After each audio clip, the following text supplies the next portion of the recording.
The America's Democrats podcast, a project of 21st Century Democrats, is made possible by contributions from our listeners. Want to do more? Go to americasdemocrats.org and click Donate. And thank you for allowing us to be your voice. And if you enjoy the show, please share it with your friends on Facebook and Twitter, and leave us a review on your favorite podcast app. This is the America's Democrats podcast, the weekly podcast for stand-up Democrats. I'm your host, Jim Cuddy. This week, what progressive Democrats need to do now to regain the white working class vote. Plus, inside the movement for a national popular vote and the difference it could make. And Bill Press talks with The Guardian's Lauren Gambino on what to expect at the first Democratic primary debate. Had enough of Fox News, the House Freedom Caucus, and Donald Trump? If you want the facts that you won't get from them or from the fake news sites of the alt-right, then stay tuned. Our sponsor, 21st Century Democrats, works hard to get everyday Democrats involved in returning our party to its roots and to success at the ballot box. Sit back and listen, then stand up and fight. And follow 21st Century Democrats on Facebook for all the latest progressive news. We're glad you can join us. Justin Guest has written extensively about our nation's white working class voters. In this encore interview, he says that Democrats still have a long way to go to regain the ground they've lost to Donald Trump. And we say hello to Justin Guest, an assistant professor of public policy at George Mason University. His teaching and research interests include comparative politics, immigration, and demographic change. He's also the author of White Working Class, What Everyone Needs to Know. Justin Guest, thank you so much for joining us today on the America's Democrats podcast. My pleasure, Jim. Nice to have you with us.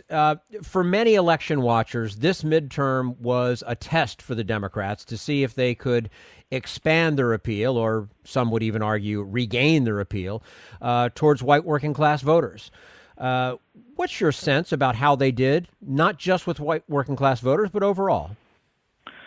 Well, I'm actually not sure that many Democrats thought of this election as a test, because they didn't try very hard to actually appeal to white working class voters. So it was going to be unlikely that they actually succeeded in appealing to them. I think that the test was whether they were going to be able to appeal to white working class voters without exerting very much energy or adapting their message and platform. But that simply didn't work out. Did they not learn from 2016? Well, I'm not sure that all Democrats agree on what they should have learned from 2016. There is a substantial number of Democrats who believe that, in 2016 there really wasn't all that much that went wrong, because Hillary Clinton won the popular vote, and with demographic change going the way it is, the principal demographics inside of the Democratic coalition will only broaden with time. And if you just keep waiting a little longer, eventually they'll all be Democrats, and they'll have a very impenetrable majority. But that could take about 10 or 20 more years. For another constituency, I think they were perturbed by the sort of jettisoning of white working class people over the last 20 years. And really, the rates of support amongst that constituency have fallen significantly. And they've all gone to the Republican Party, or just began sitting out. And for those folks, yeah, I think that that is a concern, because that is a lesson that they learned, is that the Democrats can hardly be a national party with a message that only appeals to people on the coasts or in larger urban metropolises. You're a professor, so I'll ask you to kind of grade overall how that election went for Democrats, A to F. Well, even as a professor with grading, it's very dependent on our expectations. I think that if Democrats are expecting a blue wave, which I know is what many of them were hoping for, this certainly wasn't it.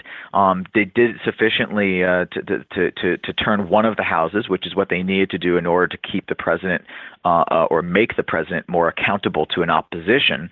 And so they were able to do that with the House. But without being able to turn the Senate, which was going to be difficult given the number of seats that the Democrats had to defend, it's not truly a blue wave, and so probably I guess you're coming around about a B or a B minus. if those were what your expectations were. If you had lower expectations because of the Senate's structure, then I think the Democrats did well in the House. They won a lot of seats in places that were unlikely to go to them previously, and they obviously were able to create a decent majority with a solid margin. Are there any particular races that stand out as significant, maybe even surprising?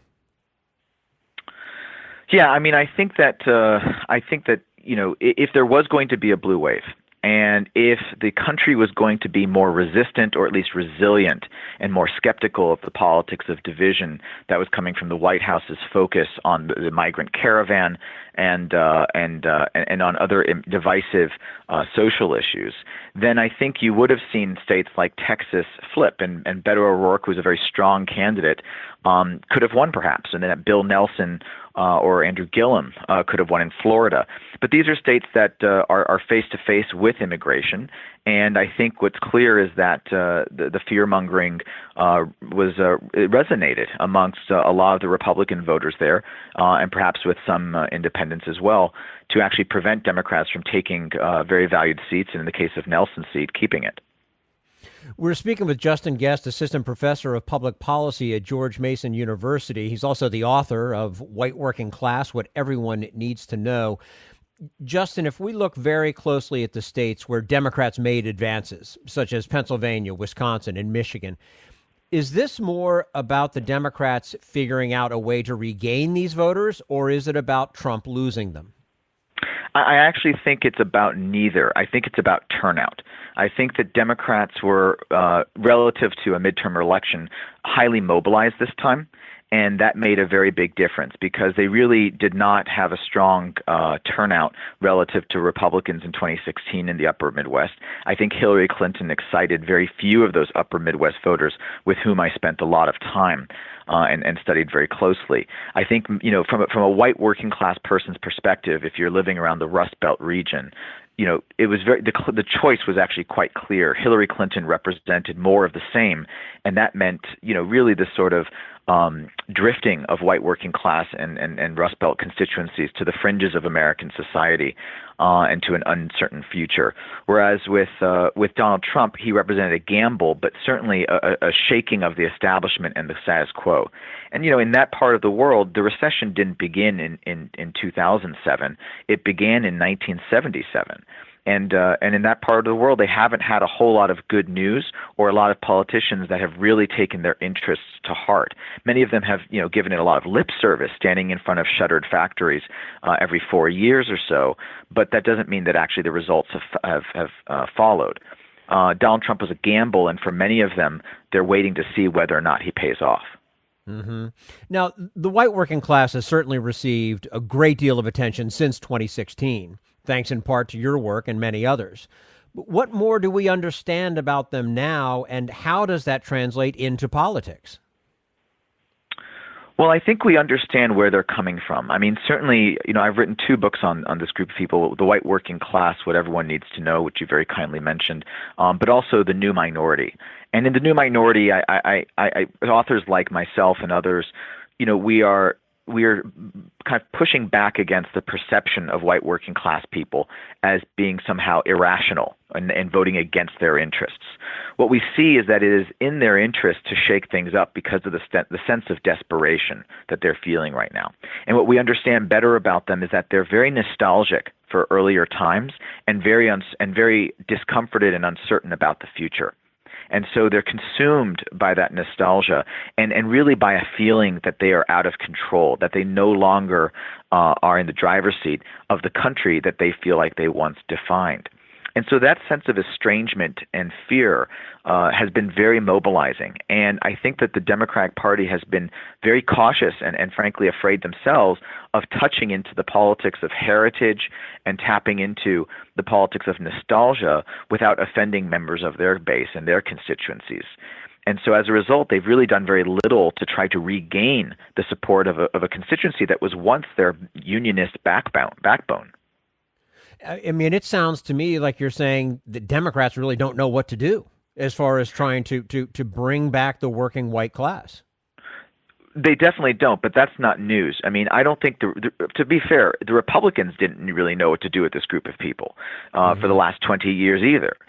For the last 20, 30 years, the Republicans could connect with many white working class people on the basis of social conservatism, but they really feared the sort of economic populism of many white working class people. On the Democratic side, they could get along with the economic populism, but they were terrified of the social conservatism. And so both parties and their caucuses kind of kept their distance from the white working class, particularly in the upper Midwest.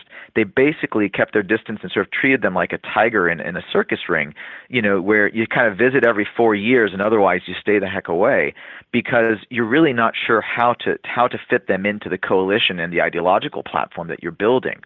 Donald Trump changed all that because he basically embraced the social conservatism and used a lot of economically populist rhetoric that has yet to really been followed with meaningful policy changes, with the exception of trade deals and the cancellation thereof. And so he has basically engaged white working class people's principal ideas in the most meaningful way, at least rhetorically, in another generation. Mm-hmm. And I think underscore rhetorically there, because that's at this point that's the only advancement we've made for the white working class from an economic perspective, But right. When people talk about how Trump has done so little, it's true. He has no legislative accomplishments to speak of, with the exception of these gigantic corporate and millionaire tax cuts. However, by executive action, he's taken a lot of action on social policy matters as it relates to immigration, and that is something that does connect with many white working class people's fear of the demographic change that's before us.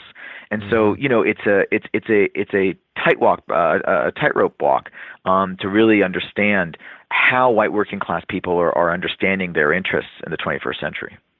Now, moving ahead to 2020, what kind of policies should Democrats pursue that can further their connection with this community?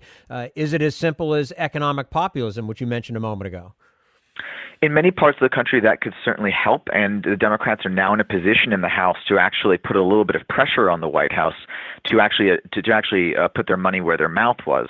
So in 2016, Donald Trump floated a number of economically populist ideas that actually would probably be palatable to the Democratic caucus, and they could use the House in the next 2 years to pass a number of bills that would put pressure on Republicans to actually fulfill those promises. But beyond that, there are a lot of stylistic differences as well. The Democrats could do more to actually embrace some of the heritage politics without necessarily getting into this horrible innuendo and sort of racial resentment. They can actually simply appreciate the fact that people's lives have been changed by globalization, and that looking backwards, that there were simpler times for many people, and that there is a sort of sense of stability that has been lost. Some kind of empathy for that would actually go a long way, and I think the Democrats have hesitated to do that because it doesn't necessarily jive with the sort of progressivism that they normally want to exude. But there's nothing mutually exclusive about honoring the good aspects of the past while defining and pushing forward into the future. So, actually embracing white working class descriptive representation, meaning you actually run white working class candidates on down ballot races and statewide races where available, would go a long way to communicate that message. To actually embrace this group of people not as deplorables, but actually as proud Americans with clear interests that actually don't look that different from the racial minorities that otherwise populate the Democratic caucus. Because really at their core, there are a number of key political issues and matters that transcend the social boundaries between working class minority groups and white working class people. Some of those include access to good education, no matter what your income is, the relief of debt, particularly student debt, access to good medical care. These are all matters that actually really are independent of one's ethnic background. It is going to be an interesting couple of years for sure. Justin Guest, Assistant Professor of Public Policy at George Mason University, joining us today on the America's Democrats podcast. as mentioned, the author of White Working Class, What Everyone Needs to Know. Justin, we appreciate your time with us today and look forward to having you back again with us soon. Anytime. Thanks, Jim. You're quite welcome. And this is the America's Democrats podcast, the weekly podcast for stand-up Democrats.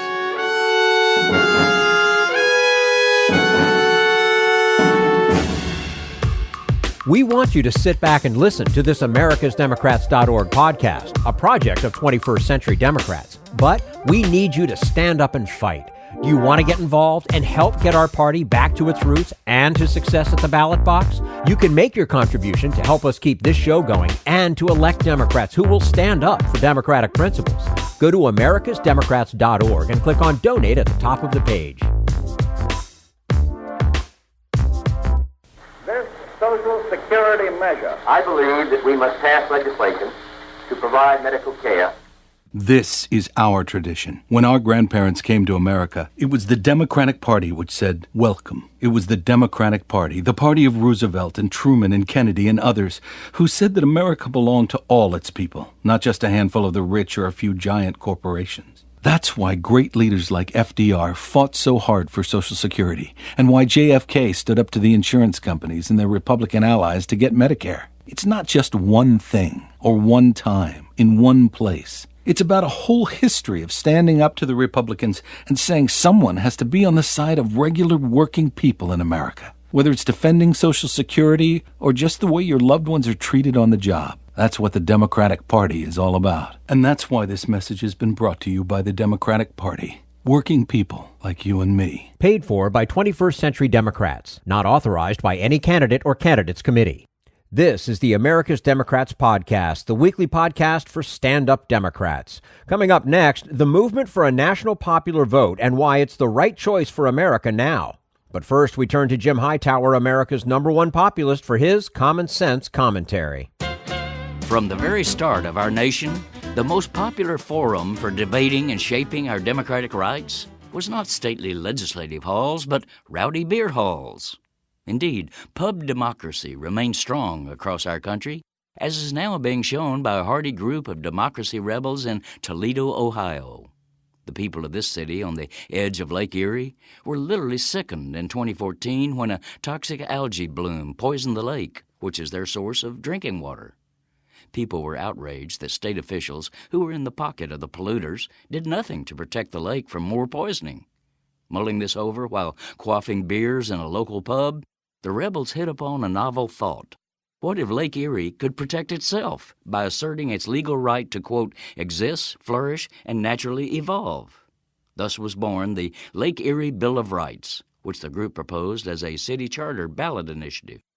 They got double the number of signatures required to put the proposition on February's ballot, mounted a door-to-door people's campaign to counter a media blitz partially funded by such giants as Coca-Cola and FedEx, and they won.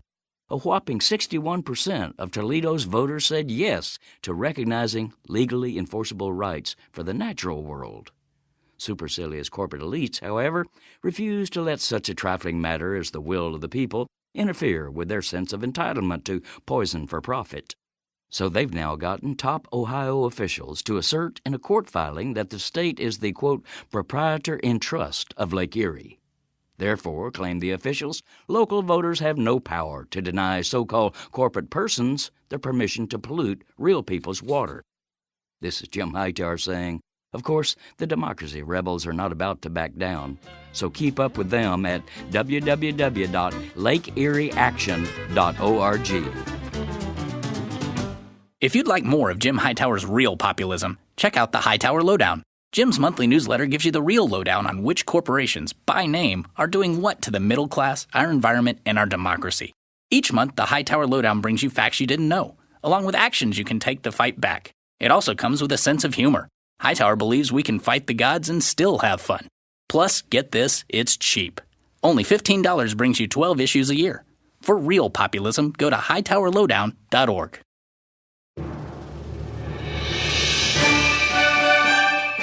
This is the America's Democrats podcast, the weekly podcast for stand-up Democrats.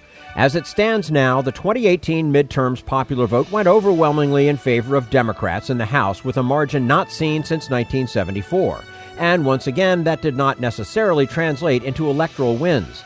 In an encore interview, our next guest says it's time to value all votes equally, and why a national popular vote for president is the way to do it. And we say hello to Karen Hobert Flynn, who's the president of Common Cause, one of several organizations supporting the National Popular Vote Interstate Compact. Karen, thank you so much for joining us today on the America's Democrats podcast.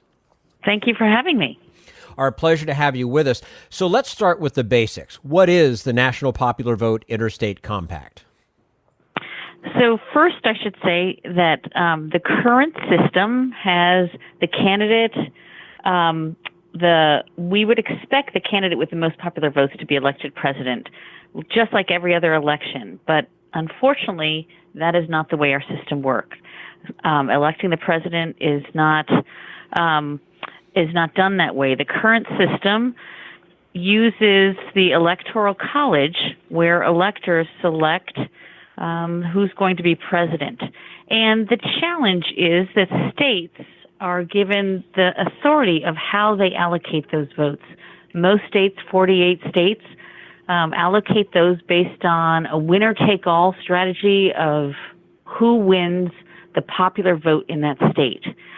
What happens is that we don't have the winner of the popular vote across the country electing the president. And so what happens as a result of that is we see candidates really just focusing most of their time and energy campaigning in states where they're battleground states that can make a big difference. And so we have had in our history 5 different times when the candidate who placed second in the popular vote elected as president. Once in 2016, so that was just very recently, in 2000, in 1888, 1876, and 1824. And so 5 of the last 12 presidential elections, we could see also if we shifted a handful of votes in 1 or 2 states, we could have also elected the second place candidate. And so it disenfranchises voters in more than 2/3 of the states who don't live in these battleground states. Mm-hmm. The presidential candidates don't really have reason to visit or poll or advertise or organize in most states. And so just in 2016 alone, we saw 68% of the campaign visits were in just 6 states. And they 2/3 of, or actually 94% of 2016 events were in 12 states. And so that means in Florida, North Carolina, Pennsylvania, Ohio, Virginia, Michigan, and other battleground states, there's a lot of activity. And most of the other states see no interest from presidential candidates. And in a lot of ways, their votes don't matter in the election of the president. And that isn't really democracy. And that creates that attitude of my vote doesn't count. That's right. There's that part of it. There is. And, I do think polls show that people believe that the president should be elected by the national popular vote. And there's widespread support of that. But we also see people believe that their votes don't matter. And so 44% of the voting age population didn't vote in the 2016 election. That's a huge portion of our voting age population. And for a democracy, that should not be the way our elections are run. Absolutely. In a piece that you wrote for the Daily Beast back in 2016, you stated that the National Popular Vote Compact is in keeping with the spirit of our nation's charter, in other words, our Constitution. What did you mean by that? When we look at even the preamble of the Constitution, we talk about we the people of the United States established the Constitution for the United States of America. And our Constitution rests on the idea of popular sovereignty, that a government in which the people's voice and the people rule. And when we have a system to elect our president that ignores such a huge portion of our population, it's a real problem. NPR did an analysis in 2016, and they found that it's possible to win the Electoral College with just 23% of the of the popular vote using the Electoral College. That is an incredibly small portion of the population. And it means that for many other states, 38 states are flyby states. They are states that are ignored. And so that's a real problem for our democracy. And there are ways to fix it. And actually the Interstate Compact, the National Popular Vote Compact, is a way to fix that process. It would... sorry, please go ahead. No, you go ahead. It would make all votes equal. It would ensure that the candidate with the most votes win the election, just like in other elections that we have in our country, like the elections for governor. It would bring candidates to every state and make them listen to everyone's concerns, not just those that are in battleground states, which tend to be whiter, more rural. It would give voters in all states, regardless of their party affiliation, an incentive to vote in presidential elections, and, frankly, would help get out the vote in all states and in all elections.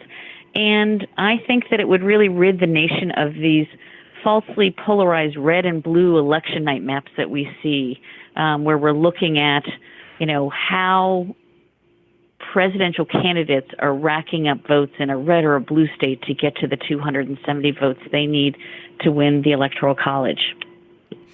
I was going to mention that on the Common Cause website, there's a detailed list of the problems with our Electoral College. You were touching on some of that just a second ago. What are some of the other more significant problems with the current Electoral College? One of the things is that it means that that battleground states get most of the attention. We also see the battleground states, you will see, are more likely to get money when there are federal emergencies, that there are more benefits that accrue to their states because both when candidates are campaigning there and once elected, they're more likely to do favors for battleground states. And so, that is not... it is not a fair system, and it's one that discounts so many people across the country. It means that not every vote is equal, so that most Americans are completely irrelevant in presidential elections. And so that, I think, is a huge problem. And we also see it can impact how people vote. So young adults in swing states are 30% more likely to vote than young people in the rest of the nation. And so it has a real impact on how people participate. So one of the positive things about this is something that we can fix without amending the Constitution. We can use a national popular vote contract, an interstate compact, where states come together and say that they will award their electors to the winner of the national popular vote. And so what that means is that they each pass a state law that enables them to enter into a legally enforceable contractual obligation to allocate their electoral votes to the winners of the national popular vote. And once we get to enough states passing this interstate compact through their legislature and signed by the governor in their state, then when we get to enough states for 270 electoral votes, those votes will be allocated to the winner of the national popular vote, thereby ensuring that we have a national popular vote winner. And so it doesn't abolish the Electoral College. You don't have to amend the Constitution. You just do this compact. And so we've seen 12 states in the District of Columbia pass this interstate compact over the last number of years. So they have 172 electoral votes committed to this National Popular Vote Compact, and they just need 98 more electoral votes for this to become this interstate compact to be in operation. So that is very exciting, and we've seen bipartisan support moving these kinds of reforms. In fact, that is so impressive. It is. Just a few months ago, Connecticut was the latest state to pass the National Popular Vote Compact. There are, of course, many myths about the national popular vote. One is that smaller states will lose their vote. How do you respond to that? Yeah, it's interesting because the popular elections would give small states a bigger voice.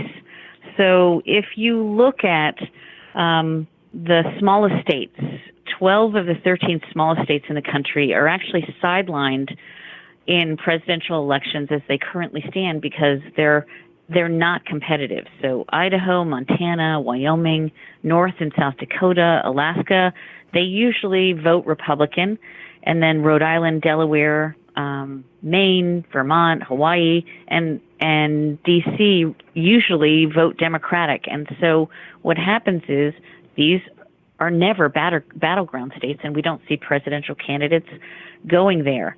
And if you took all of those states and the District of Columbia, you would have about 11 million people and 40 electoral votes. And Ohio, which is a battleground state, has about 11 million people also and only 20 electoral votes. But the people in Ohio have significantly more impact because that is a battleground state where presidential candidates spend millions of dollars campaigning. And so they just have much more influence. So if we were to move to National Popular Vote Compact, these smaller states, their votes would matter. And so I think that's really important. And even if you look in large states like Florida, for example, or in Ohio, when presidential candidates go to those states, they travel all over the state. So they're not just going to big cities or a few urban centers. They also go in small, medium, and large towns. So they campaign all over the state. And so if we were to open up the system by passing a National Popular Vote Compact, we would have candidates traveling all over the country because they want to get as many votes as they can of the national popular vote because that's what's going to determine whether they win or not. Mm-hmm. You know, and it's not like they don't have enough time because we start the process for running for offices now soon after an election occurs, and so we're on to the next election. So they got That's plenty really of time true. to visit all these different states. Well, another myth is that a national popular vote is an anti-Republican idea. True or not true? That's not true. It's not true at all. And in fact, we see support for national popular vote and bipartisan support for national popular vote in many of the states that are engaged. In fact, in September, there have been bills introduced, companion bills in the House and Senate in Michigan, and the 25 senators in the state Senate include 15 Republicans and 10 Democrats, and they're supporting national popular vote. You know, some Republicans believe that our current system benefits Democratic presidents over Republicans. And so that is one of the reasons that they look at it. Many others want to see, people from all across the country in small states and large states that are not battleground states to have their voices heard. So we have seen support for this, across the aisle. I will say that recent elections can sometimes have an impact. So when George W. Bush won in 2000, he lost the popular vote but won the electoral vote. Support for an idea like national popular vote dipped a little. And then as you moved further away from the election, people looked at the actual reform itself and thought less about the election that they had just participated in and saw the real benefits of a national popular vote.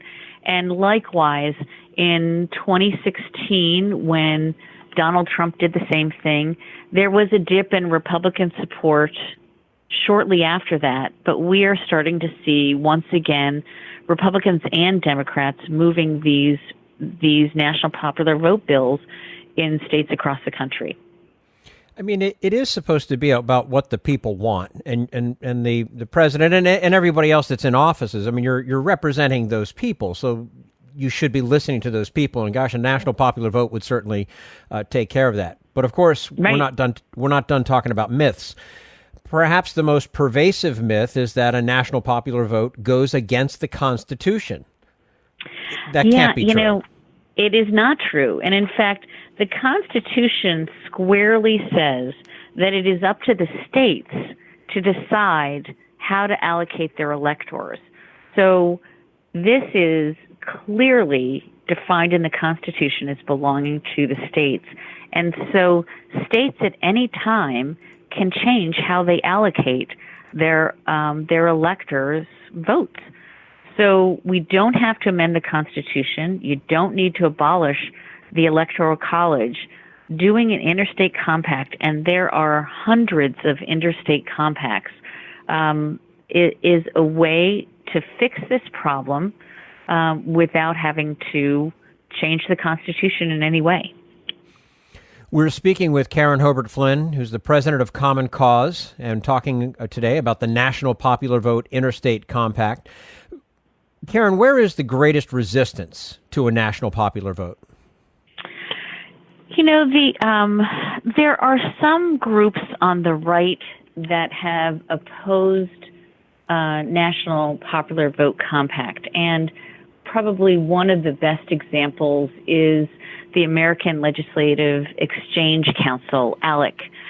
ALEC has been a secretive collaboration between businesses and conservative politicians where they come together and behind closed doors ghostwrite model bills that they introduce in state capitals across the country. And so their agenda is often pro-business, anti-environmental, and actually anti-reform. So they used to have a segment, a committee that focused on putting up barriers to people being able to vote. So, battling online voter registration and automatic voter registration and other reforms that would give people more access to be able to have their voices heard in elections. And so they have an anti-reform agenda, and one of those things was opposing a national popular vote. In some ways, I think that they are less interested in the people's voice in our democracy and more interested in how the wealthy and corporate interest can get more of what they want passed, whether it's gutting minimum wage or getting loopholes for big industries and the super rich. And so I would say that is probably the most powerful and challenging opposition that we faced on this measure. Your effort is the result of a coalition of organizations calling for the end of the Electoral College. Who are some of the members of this coalition? It's a terrific coalition, and I would first say National Popular Vote. And if you went to nationalpopularvote.com, you can see it was one of the founding organizations that conceived of this interstate compact, and there's lots of great information, and they track what's happening in states. We also work with Fair Vote, AARP, groups like the Sierra Club, the NAACP, many labor organizations, the Democracy Initiative. There are new groups coming into this issue too, a new group called Make Every Vote Count. Lots of activists from Indivisible and other groups that are really interested in engaging in these issues as well. Now, this is hardly the first time Americans have questioned the validity of the Electoral College, and certainly in those two recent elections in 2016 and 2000, it was discussed. What gives you hope that now is the time when change is actually within reach? What gives me hope is that I have seen more people engaging at this moment in history in issues around democratic structural issues because of the huge challenges we've seen with the 2016 election and the Trump administration. challenging our democratic norms and values and institutions. Many people came out to resist and fight back against that. But also, they have wanted to engage in passing reforms that give people stronger voice in their democracy. And so national popular vote has been one of those issues where people that have never been involved before are coming out of the woodwork saying, this is something we need. This is something that needs to pass. And that's what gives me hope. I have never seen this kind of activism, and I've been doing this work for more than 30 years, this kind of activism around democracy, and it's inspiring. Before we let you go, on the Common Cause website, visitors are asked to sign a letter to their state lawmakers. Tell us what the letter says, and how can listeners find it? So the letter talks about contacting your member of Congress to say, and your state legislators, and to say, we want you to pass a national popular vote compact. And to link to the letter, you just need to go to www.commoncause.org/NPV, which stands for National Popular Vote. And if you do that, you can sign into the letter and send it to your state legislators. And we hope that you will engage in this very important fight. There are opportunities to move this in a number of state legislatures, and we will be fighting in many states come 2019. Places like Oregon, Delaware, New Mexico, Nebraska, Michigan, Arizona, and many other states. So we hope you'll join us in this fight. And again, folks, I encourage you to go to commoncause.org/NPV for National Popular Vote to get more information, to get in touch with your state senators and congressmen, and we really need to make this happen. It's long overdue. Karen Hobert Flynn, president of Common Cause, joining us today to talk about the National Popular Vote Interstate Compact. Karen, thank you so much for your time. We appreciate it, and we look forward to having you back again soon with a positive update, I hope. Oh, great. I'd love to do that. Thank you. You're quite welcome. And this is the America's Democrats podcast, the weekly podcast for stand-up Democrats.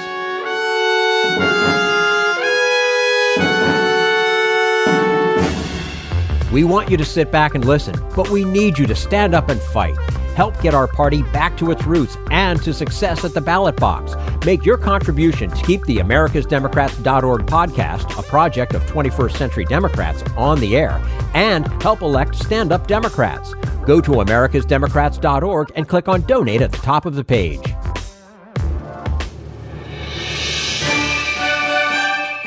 This is the America's Democrats podcast, the weekly podcast for stand-up Democrats. And now, The Guardian's Laura Gambino joins Bill Press for a Democratic primary debate preview. Join me in welcoming to the program from The Guardian with her focus on what's happening in the vast 2020 Democratic primary, Lauren Gambino. Lauren, it's good to see you. Thanks for having me. Welcome back. So who's winning? It's that easy. Yeah. Right. Yeah, I think actually it's really interesting, right? I mean, you clearly have Joe Biden, who's in the front of the polls, but, there's been some stories now on lack of enthusiasm. He doesn't seem to be having the crowds that maybe other candidates like Elizabeth Warren, even Pete Buttigieg, obviously Bernie Sanders is drawing. So, and he seems to have is not pushing as active a schedule as some of the other candidates are. For example, this weekend, Bernie was out there, Elizabeth Warren was out there, Beto was out there, Pete Buttigieg. Joe Biden had no events over the weekend, and because I've signed up for the press kind of notices on all of them, right? And I got a notice yesterday that Joe Biden and Jill Biden were traveling today to Wilmington, Delaware. They live outside of, they live like 5 minutes outside of Wilmington, Delaware. I know where they live, right? They're traveling to Wilmington is like my going from here to Georgetown, right? Right. I mean, his light schedule definitely suggests front runner status, right? And he's got the name recognition, so it's not that he needs to get out there and, people don't need to be introduced to Joe Biden. They know Joe Biden. And so I think that's sort of a reflection of where he sort of sees himself in terms of name recognition, where the other candidates can't afford to sit back and not be out there meeting voters, telling them who they are, sharing their story. I mean, Bernie being the exception, but Bernie Sanders, obviously has a case to make that he can beat Trump, whereas I think, Biden, that's his entire message. That's why he got into the race, is he thinks he can beat Trump. So, and the thing about clearly, as of today, and it was true before he announced it, and it's still true to his credit, he's still the front runner in the polls. It is also true that Democrats generally, I think Americans generally, don't like front runners. I mean, it's hard being the front runner, and front runners inevitably fall. I mean, if you look, recent history, yeah. Jeb Bush, right? Mm-hmm. Boom. What happened to him? Right? You can go back and take a look at those Hillary people Clinton who were in 2008. Yeah, Hillary 2008. That we generally think maybe the media and maybe voters in general tend to want to knock them down a little bit, right? Well, you take all the arrows if you're at the front of the pack. You get the most scrutiny. And I think there's also this sense, especially in Democratic politics, and especially right now, that, there's an excitement around ideology. People are, younger people especially are looking to more left-leaning candidates. You've got other, groups are adamant that we need a woman finally, or we need a person of color to get us out of this mess. So I think you've got other dynamics that work against someone like Joe Biden. And I think those are real considerations when you talk to voters. They just haven't made up their minds yet, and a lot of them are thinking about things like race, gender, ideology, age. Mm-hmm. So we are a month away from the first debate. Yes. And we talked about this the other day. There are some maximum 20 people in the debate. I think 12 have qualified under both. Or at least one. I forget. I'll you get have a more those accurate numbers. count than I do. And then some have qualified. Both 1% in the polls and the 65,000 small donors. Some have qualified for one or the other. Right. They don't have to qualify for both. But the question is, what difference do you think, or how important do you think this first debate is going to be? I think it could be hugely important, especially for these candidates that are polling at 1% or barely registering with voters, because they can have a chance to stand out. And it sounds like these debates are going to be structured where the other candidates, they're just going to be sort of put together on the stage. It's not just the top polling candidates are all on this debate and the other candidates are on this debate. It's going to be sort of a mix. Right, so right. You could really go head to head. You could have an exchange with Bernie Sanders or with Joe Biden and really stand out, distinguish yourself from them, from the front runners in the polling, and really have a moment or go viral in a way that really boosts your campaign. Right. So as of last Friday, 12 people had qualified for both. The 1% in the polls and the 65,000 small donors with at least 200 from 20 states. Joe Biden, Cory Booker, Mayor Pete Buttigieg, Julian Castro, Tulsi Gabbard, actually, Kamala Harris, may be surprising, Kamala Harris, Amy Klobuchar, Beto O'Rourke, Bernie, Elizabeth Warren, Andrew Yang, yes, and, believe it or not, Marianne Williamson. 7 have qualified, reached one, or right, not both, but one, right? And that's John Delaney, Steve Bullock, Tim Ryan, Jay Inslee, Kirsten Gillibrand, Eric Swalwell, and John Hickenlooper. There are 5, so that's 5 who have, as of last Friday, not reached either threshold. Michael Bennett, who has a CNN town hall this week, Seth Moulton, Bill de Blasio, Wayne Messam, or Mike Gravel. So they've got 19 already that are one or the other.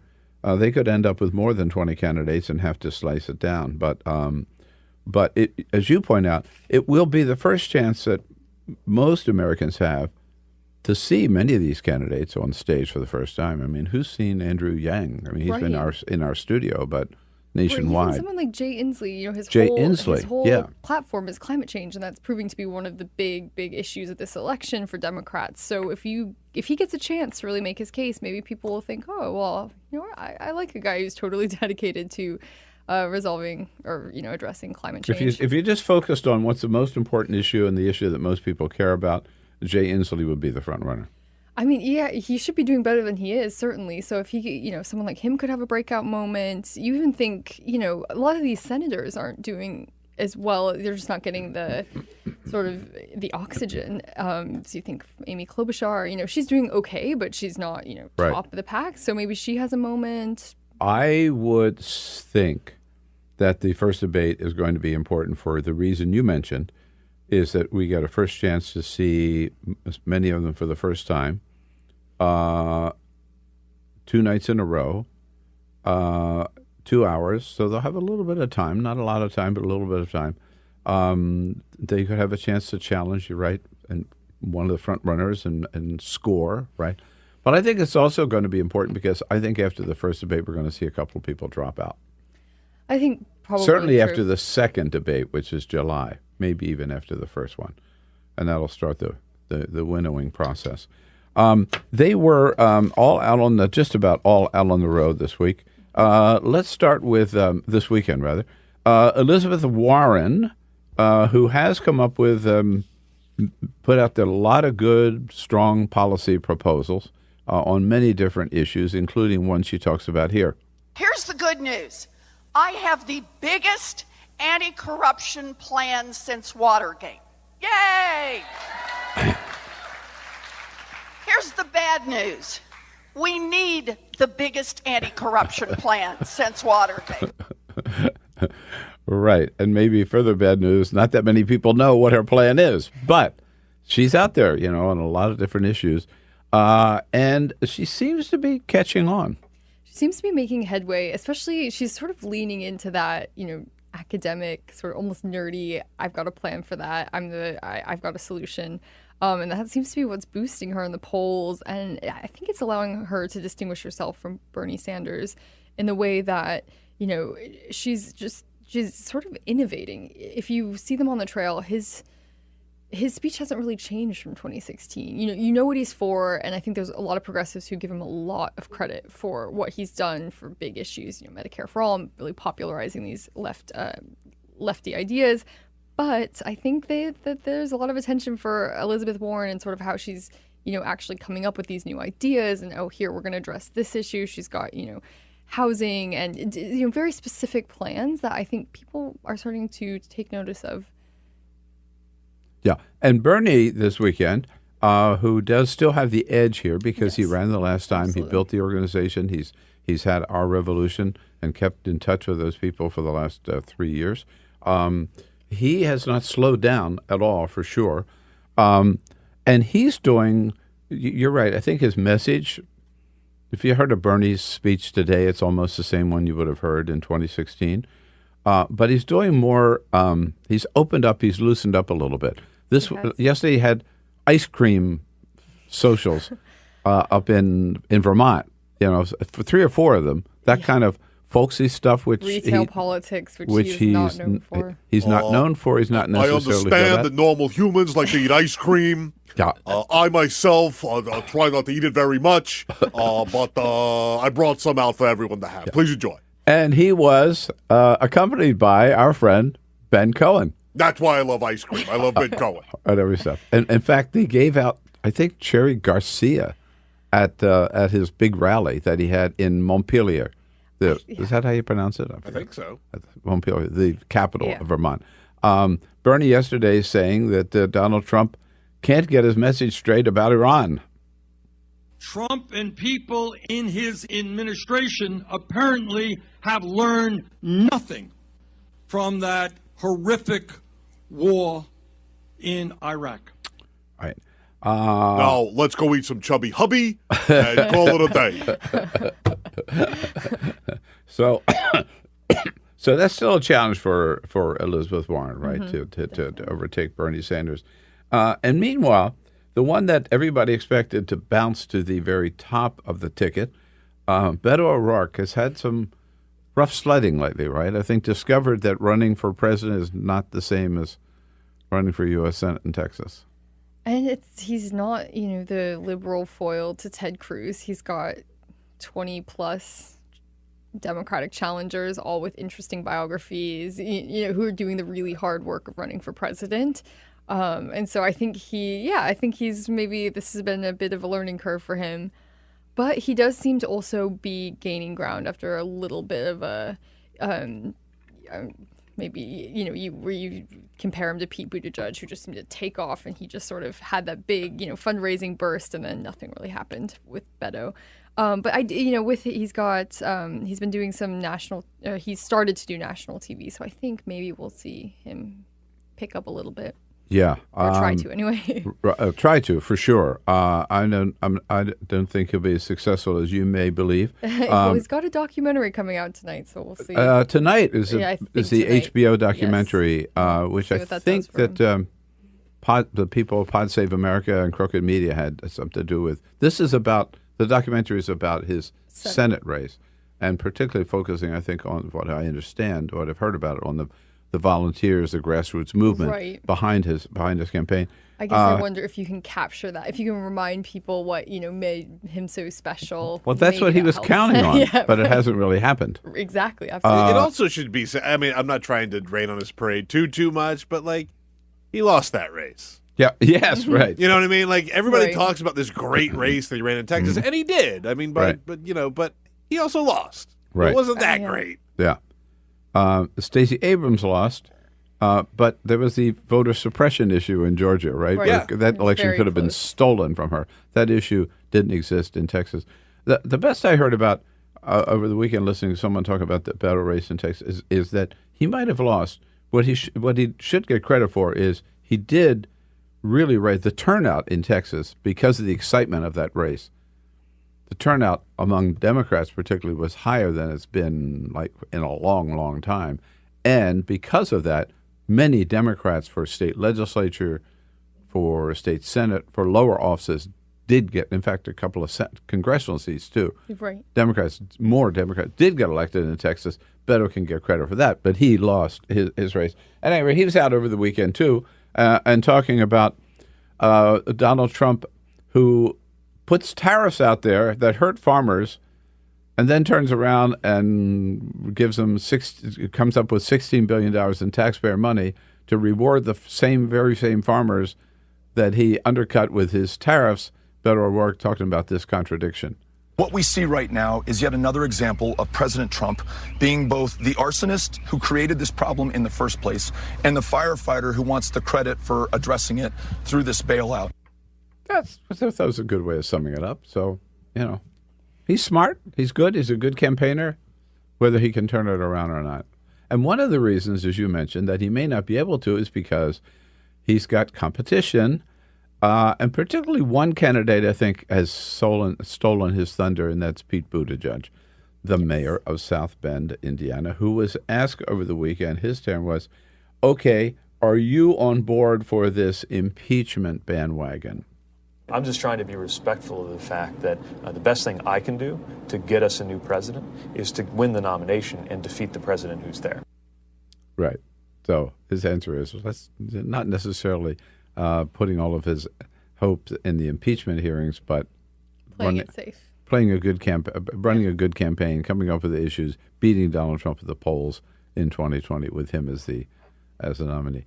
But Buttigieg, as you point out, popped up. Certainly, if you wanted to, I think, assess who the front runners are right now, at the top tier, you'd have to say Joe Biden and Bernie Sanders, Elizabeth Warren, I think Kamala Harris, and Buttigieg. Yeah, he's sort of proved that he can stay there after his bump. He's kept going. I think he's sort of just everywhere. He speaks to all the media outlets. It seems like he's constantly on TV. He's really done a good job of just staying in the news after he caught fire. But yeah, I think he's making a similar argument to Beto O'Rourke, which is generational change. I'm young. I offer this new optimistic, vision for the future, especially after Donald Trump. So I think, he kind of, by his very presence, he distinguishes himself from some of the front runners. So I guess we'll see. I mean, all of this, the post-Memorial Day is when it really starts for real. And so I think there's a chance for the race to be shaken up by a candidate like perhaps Buttigieg or any of these others who really catch fire. I mean, it seems very unsettled to me. Right. And his town hall on CNN did him very well. And I think in the debate, he is one who will definitely benefit because he'll come across, as he always does, really knows his stuff. He's very articulate, very good in that format. Feet, yeah. That's the first time that I think any of us saw him, and certainly I met him when he was running for Democratic National Chair against Tom Perez and Keith Ellison, and there were a few others running at the same time, I forget. But Buttigieg stood out, even though he didn't win, right? Didn't even come in second, but he just stood out because he was so refreshing and so good on his feet. Yeah. Amy Klobuchar is one who hasn't quite popped up, right, among the top tier. She made a little news over the weekend, and she's been hard at it out there campaigning very aggressively. Made a little news over the weekend, and not for anything she said about Donald Trump. Well, yes, sort of indirectly, talking about things that John McCain said about Donald Trump during Donald Trump's inaugural address, which has upset at least one member of the McCain family. Here's Senator Klobuchar. That day when I sat on that stage between Bernie and John McCain, and John McCain kept reciting to me names of dictators during that speech, because he knew more than any of us what we were facing as a nation. He understood it. He knew because he knew this man more than any of us did. You know what? So anyhow, Meghan McCain, daughter of, said, keep my father's name out of politics, which is kind of ironic because her father was a politician who ran for president and was not particularly a fan of Donald Trump's. I believe every word. I can imagine. I knew John McCain pretty well. I can imagine John McCain sitting there just spouting out names of dictators as he listens to Donald Trump. Oh, that sounds like Vladimir Putin. Oh, that sounds like Kim Jong-un, right? Oh, that's all right. You could absolutely imagine him doing that. Getting a big laugh from the people on both sides of him. I think it was smart, though. She's running a campaign. She's sort of saying, I'm squarely in the center. I can work with my colleagues on both sides. So throwing out, a hero of Republican politics who got a lot of bipartisan support. And just sort of pointing out that she and John McCain were friendly and had a good rapport, and she worked with him a lot when he was in the Senate. So I think that's smart, tying herself to someone like John McCain. I think that was very intentional. I don't think she just dropped it into her speech. No. Right. It's very smart. But yeah, like you said, the McCains, I'm sure, do not want him to be. All right, and the biggest question I think that people are that I hear asking. Just about out of time, but maybe you have the answer is, what's up with Bill de Blasio? The $1 million question. Yeah. I mean, he's not qualifying for the debates as of today, so it would be. I was asking, what was the he mayor of New York City not thinking? Qualifying for a debate? Wow. Yeah, right. Wild. No, it is. The mayor of the largest city in the country, right, not qualifying for the debate, and it looks like he will not, and getting in at the last minute. And the people of New York are all saying, no, we don't want you, right? It's just, I don't know. I can't figure it out. I thought he was smarter than that. So, and Lauren, we're just getting started here. So, yeah. Just the beginning. Just warming up here, huh? Yeah. It's going to be an interesting next 18 months. Lauren Gambino from The Guardian, theguardian.com. Thanks so much for coming in. Thank you. That's all for the America's Democrats podcast. Thank you to all who made today's show possible. Justin Guest, Karen Hobert Flynn, and the entire Bill Press team. And thank you for listening. If you liked what you heard, please get involved in our efforts to keep this show going and to elect Democrats who are bringing the party back to its roots. Go to americasdemocrats.org and click on Donate at the top of the page. And be sure to find 21st Century Democrats on Facebook and Twitter. And leave us a review on your favorite podcast app. For the America's Democrats podcast, I'm your host, Jim Cuddy. We want you to sit back and listen, but we need you to stand up and fight. Join us. Support the americasdemocrats.org podcast, a project of 21st Century Democrats, and help elect Democrats who will stand up for democratic principles with your contribution today. Go to americasdemocrats.org and click on Donate at the top of the page.